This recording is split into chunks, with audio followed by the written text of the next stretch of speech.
सात खबरों के साथ हम आपके सामने हैं। आज की 7 बड़ी खबरों में सियासत से लेकर के संसद, कानून व्यवस्था और बारिश और बाढ़ तक कई बड़े मुद्दे शामिल हैं। सबसे बड़ी तस्वीर संसद से आई है, जहां पर संसद में एफसीआरए संशोधन बिल को लेकर के सत्ता पक्ष और विपक्ष के बीच घमासान तेज हो गया है। जी हां, संसदीय कार्य मंत्री किरण रिजिजू ने कांग्रेस पर निशाना साधते हुए कहा कि जिस बिल की मांग कांग्रेस ने की थी, अब वही इसका विरोध कर रही है। वहीं अखिलेश यादव ने सरकार के दावे पर पलटवार किया है। दूसरी बड़ी खबर जेवर एयरपोर्ट से है। भारी बारिश के बाद एयरपोर्ट की पार्किंग और टर्मिनल को जोड़ने वाले रास्ते पर भारी जलभराव की तस्वीर सामने आई है।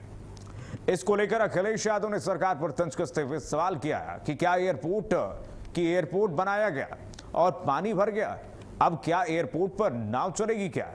बयान के बाद मुद्दे पर सियासत और तेज हो चली है उत्तर प्रदेश में। तीसरी बड़ी खबर आजम खान से जुड़ी हुई।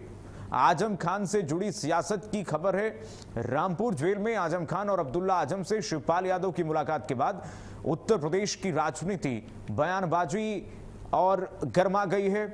निषाद पार्टी के अध्यक्ष संजय निषाद ने सपा पर निशाना साधते हुए आरोप लगा दिया कि पार्टी आजम खान के साथ मजबूती से नहीं बल्कि धोखे के साथ खड़ी है। उन्होंने सपा को डूबता हुआ जहाज तक करार दिया। चौथी बड़ी खबर अतीक अहमद को लेकर के दिए गए राम गोपाल यादव के बयान से जुड़ी है। सपा सांसद ने अतीक अहमद की हत्या को लेकर के सरकार पर सवाल खड़े किए और परिवार से जुड़े घटनाक्रम का भी जिक्र किया। बयान सामने आने के बाद यूपी की सियासत में एक बार फिर से आरोप प्रत्यारोप का दौर शुरू हो गया है। पांचवी बड़ी खबर स्वतंत्रता दिवस की तैयारियों से जुड़ी हुई है। 15 अगस्त को पूरे उत्तर प्रदेश में भव्य कार्यक्रम आयोजित किए जाएंगे। सरकार ने सभी जिलों में कार्यक्रमों की जिम्मेदारी मंत्रियों और नोडल अधिकारियों को सौंप दी है। राजधानी लखनऊ में भी विधानसभा समेत प्रमुख स्थानों पर सजावट और सुरक्षा तैयारियां तेज हो रही हैं।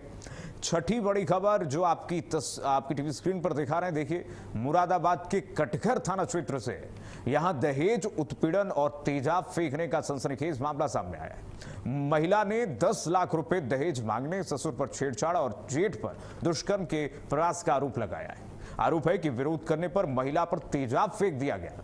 पुलिस ने पति, ससुर, जेठ और ननद समेत 7 लोगों के खिलाफ मुकदमा दर्ज किया है। और अब 7वीं बड़ी खबर की बात करें जो वाराणसी से आई है। लगातार बारिश के चलते गंगा का जलस्तर तेजी से बढ़ रहा है। गंगा विकराल रूप धारण किए हुए हैं। ये देखिए जरा तस्वीरें। जो आखिरी खबर है वाराणसी की खबर, कई घाटों का आपसी संपर्क टूट गया है और मणिकर्णिका घाट जो सबसे प्रसिद्ध घाट है, मणिकर्णिका घाट के स्थित रत्नेश्वर महादेव मंदिर का करीब आधा हिस्सा बाढ़ के पानी में डूब गया है। बढ़ते जलस्तर को देखते हुए प्रशासन ने घाटों पर सतर्कता बढ़ा दी है और श्रद्धालुओं और गंगा किनारे रहने वाले लोगों से सावधानी बरतने की अपील की जा रही है। तो ये थी आज की 7 बड़ी खबरें। हर बड़ी हलचल, हर अहम अपडेट और हर सियासी वार पलटवार पर हमारी नजर बनी हुई है। खबरों के विस्तृत अपडेट के लिए आइए आगे बढ़ते हैं और बात करेंगे सबसे बड़ी खबर की, सबसे पहली खबर की। संसद में एफसीआरए संशोधन बिल को लेकर के घमासान तेज हो गया है। बिल को लेकर के सत्ता पक्ष और विपक्ष आमने सामने है, जहां आज सदन में चर्चा के दौरान जमकर हंगामा देखने को मिला है। संसदीय कार्य मंत्री किरण रिजिजू ने विपक्ष पर, खास करके कांग्रेस पर निशाना साधते हुए कहा कि कांग्रेस ने ही एफसीआरए बिल की मांग की थी, लेकिन अब वही इसका विरोध कर रही है। वहीं समाजवादी पार्टी के राष्ट्रीय अध्यक्ष अखिलेश यादव ने सरकार के इस दावे पर पलटवार करते हुए कहा कि पूरा विपक्ष एफसीआरए संशोधन बिल के खिलाफ है। एफसीआरए संशोधन बिल पर सत्ता पक्ष और विपक्ष की सीधी टक्कर ने सियासी पारा बढ़ा दिया है। अब नजर इस बात पर है कि संसद में इस बिल को लेकर के आगे क्या रुख सामने आता है। यह बड़ी खबर जिस पर सबकी नजर है। जो सरकार एफसीआरए ला रही है, इसके खिलाफ में हम पूरे विपक्ष के लोग हैं। और सभापति महोदय जो माननीय मंत्री जी कह रहे हैं, नहीं, माननीय मंत्री जी कह रहे हैं कि माइनॉरिटी के खिलाफ नहीं है। माननीय मंत्री जी बताएं, आज तक जो बिल लाए हैं बिना माइनॉरिटी के खिलाफ कौन सा बिल लेकर के आए हो आप? कई दिनों से कांग्रेस पार्टी और बाकी लोगों ने मांग किया है कि जेपीसी में भेजा जाए। ये तो कांग्रेस पार्टी और बाकी विपक्ष के लोगों ने कहा कुछ प्रमुख बिल्स को ज्वाइंट पार्लियामेंट्री कमेटी या सिलेक्ट कमेटी या स्टैंडिंग कमेटी में रेफर किया जाए। जब आप महत्वपूर्ण बिल को रेफर कर रहे हैं तो इसका आपत्ति है। अगर किसी वेणुगोपाल जी या किसी पार्टी के मेंबर को इस बिल में आपत्तिजनक कोई चीज है या किसी वहां बिंदु पे इसका विरोध है तो जेपीसी में आप अपना मत रख सकते हैं। जेपीसी को पर्याप्त समय मिलेगा और भी लोगों को बुलाकर आप हियरिंग करेंगे। वो तो खुश होने के चक्कर में उल्टा ये तो उल्टा बोल रहे। ये तो मैं सोचा कि स्वागत करेंगे। जब जेपीसी भेजते हैं, जेपीसी में कोई मैटर भेजता है तो विपक्ष उसका स्वागत करता है।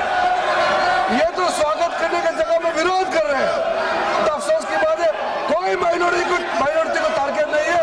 ये पूरा देश को सुरक्षित रखने के लिए नियम बना रहा है। जो सरकार एफसी तो देखिए एफसीआरए संशोधन बिल क्या है, जरा ग्राफिक्स के जरिए आपको समझाते चलें। वस्तु मुद्रा या विदेशी प्रतिभूति विदेशी फंड के हर रूप पर यह नियम लागू होता है। एफसीआरए संशोधन फॉरेन कंट्रीब्यूशन रेगुलेटरी एक्ट विदेशी फंडिंग को नियंत्रित करने वाला कानून, जिसे आप कह सकते हैं वस्तु मुद्रा या विदेशी प्रतिभूति भी इसमें शामिल है। विदेशी फंड के हर रूप पर नियम लागू है। सिर्फ कैश ही नहीं, अगर विदेश से कोई प्रतिभूति, कोई एक्सचेंज होता है, कोई वस्तु का एक्सचेंज होता है, कोई भी फंडिंग, किसी प्रकार की भी फंडिंग अगर होती है, वो सब एफसीआरए के अंडर आती हैं। 1976 में कानून की शुरुआत हुई थी। विदेशी फंडिंग को नियंत्रित करने वाला ये कानून है। वस्तु मुद्रा या विदेशी प्रतिभूति शामिल है, यानी कि सिर्फ कैश के लिए यह कानून काम नहीं करता है। यानी कि किसी ने कैश फंड ले लिया, सिर्फ उसमें ही एफसीआरए लागू नहीं होगा, बल्कि अगर किसी को कोई एक्सचेंज, कोई विदेशी फंडिंग, कोई वस्तु का एक्सचेंज विदेश से मिलता है, वो भी एफसीआरए के अंडर में ही आएगा। कोई भी राजनीतिक दल इससे बच नहीं पाएगा। राजनीतिक दल हो या कोई भी जनप्रतिनिधि हो, सांसद हो, विधायक हो, सरकारी कर्मचारी हो, सब एफसीआरए के अंदर आएंगे। यानी कि ये सभी लोग बाहर से कोई भी फंडिंग अगर लेते हैं तो एफसीआरए कानून के तहत आएंगे। कोई भी ऑर्गेनाइजेशन हो, एनजीओ हो, नॉन प्रॉफिट ऑर्गेनाइजेशन हो, नॉन गवर्नमेंट ऑर्गेनाइजेशन हो, सब इसके अंदर आएंगे, सब इसके दायरे में आएंगे। आगे बढ़ेंगे। जेवर एयरपोर्ट में जलभराव की बात करते हैं। जेवर एयरपोर्ट में जलभराव को लेकर के सियासी पारा चढ़ गया उत्तर प्रदेश का। अखिलेश यादव ने बयान दिया है, जेवर एयरपोर्ट की पार्किंग में जलभराव है। अखिलेश यादव ने इस पर सवाल उठा दिया। अखिलेश यादव ने सवाल उठाते हुए पूछा है कि इन्होंने एयरपोर्ट बनाया, पानी भर गया, अब क्या एयरपोर्ट पर नाव चलेगी क्या? ये अखिलेश यादव ने पूछा कि क्या एयरपोर्ट पर नाव चलेगी क्या? ये देखिए जरा अखिलेश यादव का जो पोस्ट है सोशल मीडिया प्लेटफॉर्म पर, उस पर तंज कसते हुए अखिलेश यादव कह रहे हैं कि अब क्या एयरपोर्ट पर नाव चलेगी? जहां भाजपा सरकार वहां महाभ्रष्टाचार। ये अखिलेश यादव का पोस्ट देखिए, जो अभी हाल ही में प्रधानमंत्री नरेंद्र मोदी और मुख्यमंत्री योगी आदित्यनाथ ने जिस जेवर एयरपोर्ट को देश का गहना बताते हुए, उत्तर प्रदेश का जेवर बताते हुए जनता को समर्पित किया, उस एयरपोर्ट में पानी भर गया है मॉनसून के सीजन में, बरसात में, और इस पर अब विपक्षी पार्टियां इसको लगातार मुद्दा बना रही हैं। तो जेवर एयरपोर्ट में जलभराव को लेकर के सियासी पारा बढ़ गया है। नोएडा इंटरनेशनल एयरपोर्ट की पार्किंग में बारिश के बाद पानी भरने को लेकर के समाजवादी पार्टी के राष्ट्रीय अध्यक्ष अखिलेश यादव ने सरकार पर तीखा हमला बोला। आपने देखा, उसमें उन्होंने लिखा एयरपोर्ट बनाया गया और पानी भर गया। दरअसल तेज बारिश के बाद जेवर एयरपोर्ट की पार्किंग और टर्मिनल को जोड़ने वाले रास्ते पर जलभराव की तस्वीर सामने आई है और इसी को लेकर अखिलेश यादव ने एयरपोर्ट की व्यवस्थाओं और निर्माणों को लेकर के सवाल खड़े कर दिए। और अब उनके बयान के बाद जेवर एयरपोर्ट का मुद्दा एक बार फिर से सियासी बहस के केंद्र में आ गया है। आगे बढ़ेंगे। समाजवादी पार्टी के राष्ट्रीय महासचिव शिवपाल यादव ने एक बड़ा बयान देते हुए कह डाला है कि एसपी सरकार, अगर समाजवादी पार्टी सरकार सत्ता में आती है तो सभी मुस्लिम अपराधी रिहा कर दिए जाएंगे। ये शिवपाल यादव का खुला बयान है। वो कह रहे हैं कि अगर समाजवादी पार्टी की सरकार बनती है तो सभी मुस्लिम अपराधी रिहा कर दिए जाएंगे। आप सोचिए, ये वो पार्टियां हैं, इसमें कोई शक नहीं है, कह रहे हैं अखिलेश यादव। इस बयान के बाद निषाद पार्टी के राष्ट्रीय अध्यक्ष डॉक्टर संजय निषाद ने समाजवादी पार्टी के वरिष्ठ नेता शिवपाल यादव की रामपुर जेल में आजम खान से मुलाकात पर पलटवार किया है। उन्होंने कहा कि समाजवादी पार्टी आजम खान के साथ मजबूती से नहीं बल्कि धोखे के साथ खड़ी है। डॉक्टर निषाद ने आरोप लगाया कि जब उत्तर प्रदेश में समाजवादी पार्टी की सरकार थी तब मौलाना जौहर अली यूनिवर्सिटी के लिए सपा ने कुछ नहीं किया। उनके अनुसार जौहर यूनिवर्सिटी को लेकर के जो कानूनी अड़चनें थी उन्हें समाजवादी पार्टी को दूर करना चाहिए था और सरकार को यूनिवर्सिटी के लिए सही जमीन उपलब्ध करानी चाहिए थी। उन्होंने ये भी कहा कि समाजवादी पार्टी एक डूबता हुआ जहाज है, इसलिए अब उसे आजम खान की याद आ रही है। बिल्कुल, जितने भी झूठे केस अगर लगाए हैं सब बातें, बिल्कुल जितने भी झूठे केस अगर लगाए हैं सब बातें। अब इसको दूसरे शब्दों में कह सकता कि मजबूती नहीं बल्कि धोखे के साथ खड़ी है। सरकार थी तब कुछ किया नहीं। जौहर यूनिवर्सिटी को अगर आजम खान ने अगर इनकी 4 बार सरकार बनवाई है तो कम से कम इतना तो शर्म करना चाहिए कि उनकी जो भी समस्याएं हैं उसका जो भी क्रियाकलाप है वो उसको सही कर दिया जाए। सरकार की जमीन थी बदल देते, कहीं दूसरी जगह सरकारी जमीन दे देते उस यूनिवर्सिटी को। यूनिवर्सिटी की जमीन यूनिवर्सिटी का नाम हो गया होता, पैसा जमा। आइए एक और बड़ी खबर आपको बता देते हैं। सपा सांसद रामगोपाल यादव के बयान से यूपी की सियासत में फिर से हलचल तेज हो गई है।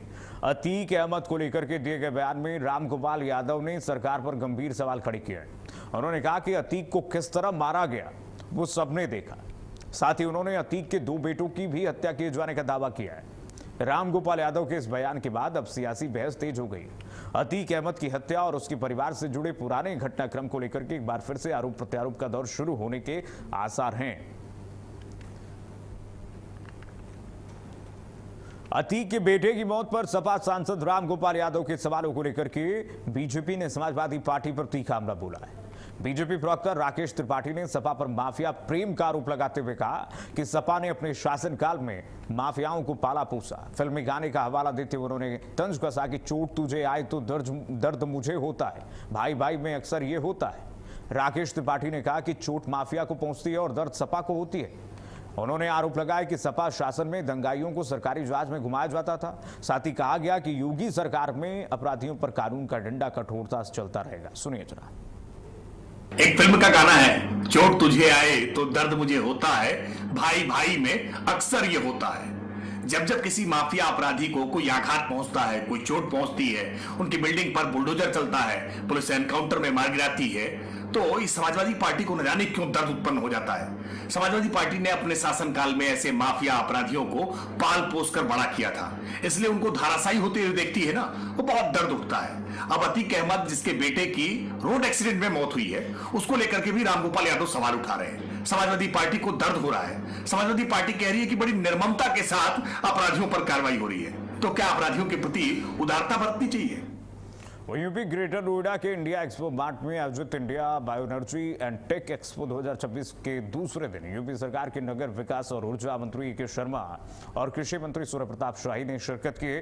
ए.के. शर्मा ने कहा कि सीबीजी इंडस्ट्री में किसानों की आमदनी बढ़ाने और गांवों में रोजगार पैदा करने की अपार क्षमता है और उन्होंने कहा कि कचरे को कंचन में बदल करके किसानों को आर्थिक रूप से मजबूत किया जा सकता है। मंत्री ने प्रधानमंत्री नरेंद्र मोदी के ग्रीन एनर्जी विजन और मुख्यमंत्री योगी आदित्यनाथ के नेतृत्व में यूपी को स्वच्छ ऊर्जा का प्रमुख केंद्र बनाने की बात कही है, दावा किया। वहीं राहुल गांधी पर निशाना साधते हुए के शर्मा ने उन्हें विकास और नवाचार की बदलती तस्वीर समझने की सलाह दी है।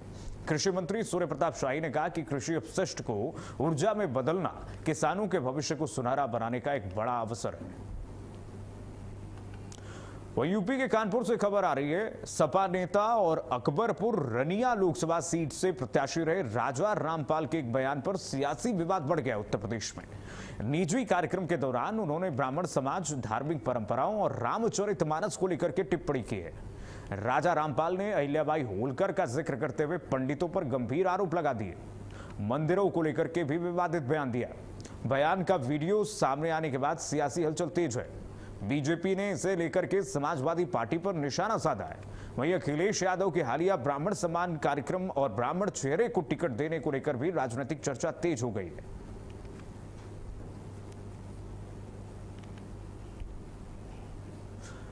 आइए बढ़ेंगे आगे। यूपी में स्वतंत्रता दिवस को लेकर के तैयारियां तेज हो गई हैं। राजधानी लखनऊ से लेकर के प्रदेश के सभी जिलों में 15 अगस्त के कार्यक्रमों का खाका तैयार कर लिया गया है।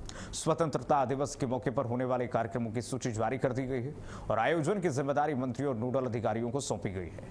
राजधानी लखनऊ में भी स्वतंत्रता दिवस समारोह को लेकर के तैयारियां जोर शोर से चल रही हैं। विधानसभा के बाहर सजावट का काम तेजी से जारी है और सुरक्षा से लेकर के कार्यक्रम की व्यवस्थाओं को अंतिम रूप दिया जा रहा है। वहीं मुख्यमंत्री योगी आदित्यनाथ इस बार 10वीं बार तिरंगा फहराएंगे। स्वतंत्रता दिवस के इस खास मौके पर कई गणमान्य अतिथियों के भी शामिल होने की संभावना है। प्रदेश के सभी जिलों में भी स्वतंत्रता दिवस के अवसर पर विभिन्न कार्यक्रम आयोजित किए जाएंगे। कार्यक्रम को सफल बनाने और भव्य बनाने के लिए मंत्रियों की तैनाती कर दी गई है।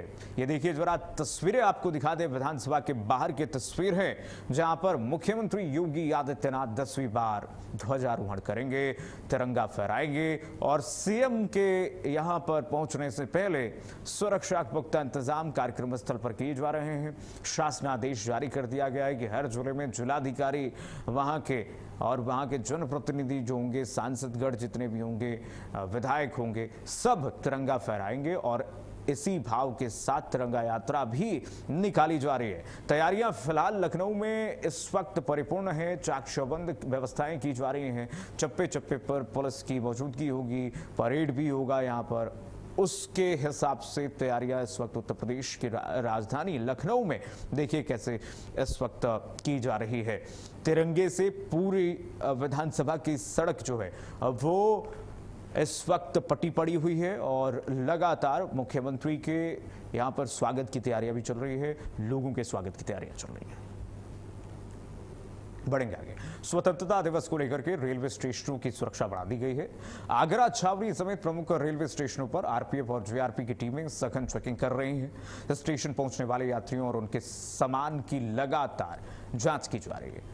प्लेटफॉर्म, प्रवेश और निकास द्वार पर अतिरिक्त सुरक्षा बल तैनात किया गया है। सीसीटीवी कैमरों और बैग स्कैनर के जरिए स्टेशन परिसर की निगरानी की जा रही है। ट्रेनों के अंदर भी चेकिंग अभियान चलाया जा रहा है। सुरक्षा एजेंसियां ड्रोन के जरिए भी निगरानी कर रही हैं। संदिग्ध व्यक्तियों और वस्तुओं पर विशेष नजर रखी जा रही है। अधिकारियों ने सुरक्षा व्यवस्था को लेकर के जवानों को सतर्क रहने के निर्देश दिए गए हैं और सबके सामान की चेकिंग इस वक्त की जा रही है। बढ़ेंगे आगे। यूपी के सोनभद्र के चुर्क स्थित स्वामी हर सेवानंद पब्लिक स्कूल में भव्य तिरंगा महोत्सव का आयोजन किया गया। कार्यक्रम में तिरंगा मेला, प्रदर्शनी, रंगोली और सांस्कृतिक प्रस्तुतियां आकर्षण का केंद्र बनी रही। मुख्य अतिथि राज्य मंत्री हंसराज विश्वकर्मा और समाज कल्याण राज्य मंत्री संजीव कुमार गोंड समेत कई जनप्रतिनिधि कार्यक्रम में शामिल हुए।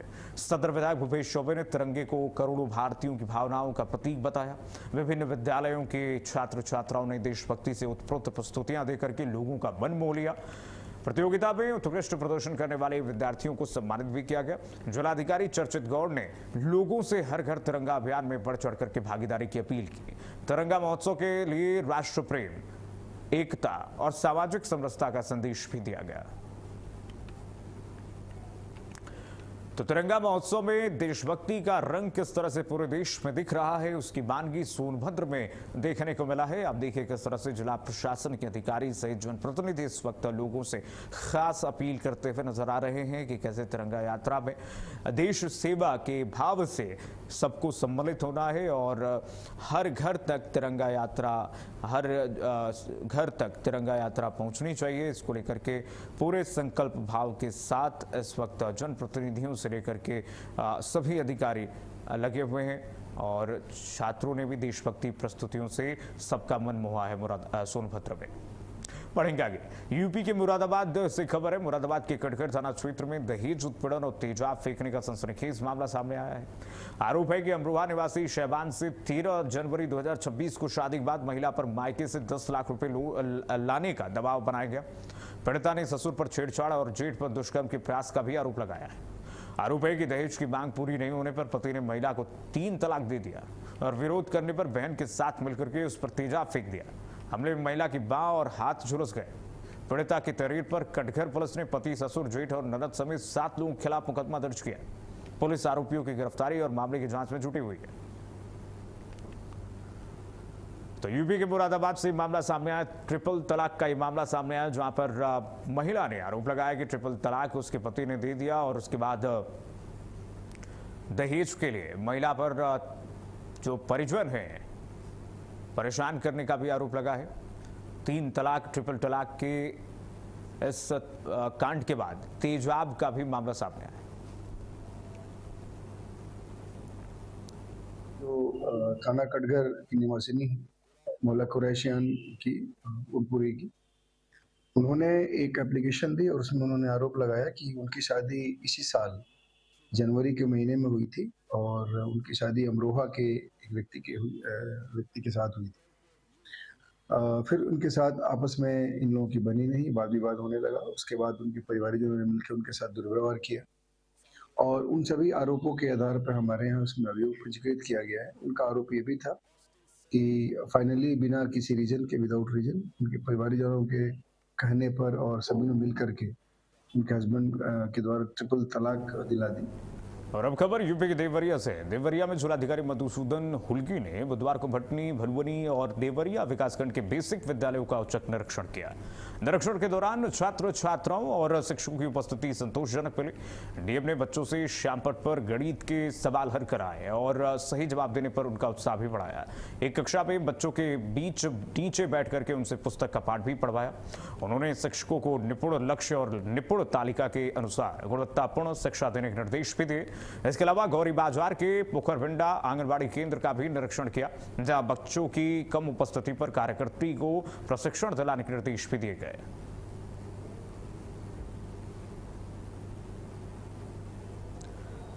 तो यूपी के देवरिया में डीएम ने यहां पर औचक निरीक्षण किया है। कई ब्लॉकों का उन्होंने निरीक्षण किया है। देवरिया के भलवनी, गौरी बाजार समेत तमाम ब्लॉकों में जिलाधिकारी मधुसूदन हुल्गी ने निरीक्षण किया है। बच्चों के साथ बैठ करके उन्होंने तमाम पढ़ाई का निरीक्षण भी किया।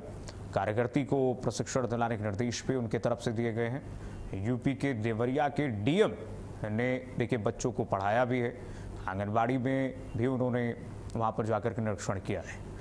वहीं यूपी गाजियाबाद के टीला मोड़ थाना क्षेत्र से लापता हुए बच्चे को पुलिस ने बरामद कर लिया है। पुलिस ने मामले में नेटवर्क के मास्टरमाइंड समेत 7 आरोपियों को गिरफ्तार किया है। बच्चे के लापता होने के बाद परिजनों ने टीला मोड़ थाने में शिकायत की थी, जिसके बाद पुलिस ने गंभीरता से जांच शुरू की। शुरुआती पूछताछ में आरोपी बच्चे को गोद देने की बात कहते रहे और लेकिन सख्ती से पूछताछ के बाद 7 ने अपना अपराध कबूल कर लिया। पुलिस ने मुखबिर तंत्र, सर्विलांस और सीसीटीवी फुटेज की मदद से आरोपियों तक पहुंच बनाई। जांच में सामने आया कि बच्चा चोरी के दौरान आरोपियों ने राहगीरों के मोबाइल फोन से अपने साथियों से संपर्क किया। पुलिस ने बच्चे को सकुशल बरामद कर परिजनों को सौंप दिया। एक बच्चा चोरी गैंग का पर्दाफाश किया है। आरोपी गिरफ्तार हुए हैं। ज्यादा जानकारी के लिए हमारे साथ मौजूद हैं डीसीपी धवल जायसवाल। सर, किन लोगों की गिरफ्तारी हुई है, किस तरीके से गैंग ऑपरेट किया करते थे? देखिए, दिनांक 9 तारीख को कमिश्नरेट गाजियाबाद के अंतर्गत थाना टीला मोड़ में पुलिस को एक सूचना प्राप्त हुई थी कि एक बच्चे की किडनैपिंग हो गई है। पुलिस द्वारा तत्काल इस प्रकरण में मुकदमा पंजीकृत करते हुए एसीपी साहब के नेतृत्व में एक टीम का गठन किया था। आज उस घटना का सफल अनावरण किया गया है और बच्चे को सकुशल बरामद किया गया है। इसमें 7 अपहरणकर्ताओं को गिरफ्तार किया गया है। ये बच्चा तस्करी करने वाला गिरोह था जो बच्चों की किडनैपिंग करके उनको अलग अलग राज्यों में बेच दिया करता था। ये ऑन डिमांड ये सप्लाई किया करते थे। इसमें 2 अभियुक्तों को भी वांछित किया गया है जिनकी गिरफ्तारी शेष है, जिनकी गिरफ्तारी के लिए पुलिस टीम लगातार सक्रिय है। ये जो प्रकरण था इसमें इन लोगों ने 5 लाख रुपए में ये सौदा तय किया था हरियाणा में एक जगह बेचने का, लेकिन पुलिस ने उसके पहले ही बच्चे को सकुशल बरामद किया। सर, क्या पहले भी ये बच्चे चोरी कर चुके हैं, बेच चुके हैं? देखिए, इन सारी चीजों की पूछताछ अभी जारी है। जैसे इसका फर्दर डेवलपमेंट होता है इसमें आगे जानकारी दी जाएगी। अभी कितने बच्चे बरामद किए गए? अभी ये एक बच्चा बरामद किया गया। इसके साथ साथ 3 बच्चे और भी गायब थे, लेकिन वो इनके रिलेटिव के थे, उनको भी बरामद किया गया है। जितेंद्र भाटी, भारत अपडेट, गाजियाबाद। और बढ़ेंगे आगे। मेरठ, सहारनपुर, उन्नाव और वाराणसी 4 जिलों में बारिश और बढ़ते जलस्तर ने चिंताएं बढ़ा दी हैं। लगातार हो रही बारिश का असर अब इन इलाकों में साफ दिखाई दे रहा है। कई जगह नदियों का जलस्तर तेजी से बढ़ रहा है, जिससे निचले इलाकों और नदी किनारे बसे लोगों पर खतरा बढ़ रहा। मेरठ, सहारनपुर, उन्नाव और वाराणसी 4 शहर, 4 तस्वीरें और हर जगह बढ़ते जलस्तर की एक बड़ी चिंता लगातार हो रही बारिश ने हालात बिगाड़ने शुरू कर दिए। कई नदियां उफान पर हैं तो कई घाटों और निचले इलाकों में पानी पहुंचने लगा। वाराणसी में गंगा का जलस्तर लगातार बढ़ रहा है। कई घाटों का संपर्क टूट चुका है और मणिकर्णिका घाट स्थित रत्नेश्वर महादेव मंदिर का करीब आधा हिस्सा जलमग्न हो गया है। देखिए वाराणसी की तस्वीर में आप देख पा रहे होंगे, मंदिर पूरा डूब चुका है, आधा हिस्सा। वहीं मेरठ, सहारनपुर और उन्नाव में भी भारी बारिश हुई है और बढ़ते जलस्तर को लेकर के प्रशासन अलर्ट मोड पर है। नदी और जलाशयों के आसपास के इलाकों पर निगरानी बढ़ाई जा रही है और लोगों से सावधानी बरतने की अपील की जा रही है। आप भी सावधान हो जाइए, प्रशासन की गाइडलाइंस को अवश्य फॉलो कीजिए। चलिए फिलहाल के लिए बस इतना ही। खबरें लगातार जारी, देखते रहिए भारत अपडेट।